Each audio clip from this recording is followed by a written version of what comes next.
लिए सिगरेट पीनी बहुत नुकसानदेह हो सकता है। फेफड़ों की बीमारी जैसे ब्रोंकाइटिस या न्यूमोनिया आपको हो सकता है। अब बात करते हैं आपको करना क्या है जिससे आपको जल्द आराम मिले।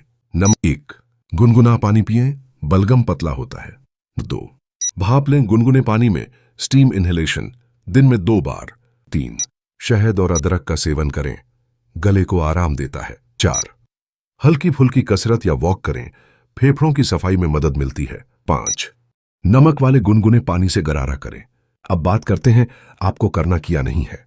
ठंडा पानी या आइसक्रीम न लें, धूम्रपान और धूल से दूर रहें, बलगम को निगलने से बचें, बाहर निकालें, एंटीबायोटिक खुद से न लें, डॉक्टर की सलाह लें, लेट नाइट जागना और ठंडी हवा में रहना अवॉइड करें।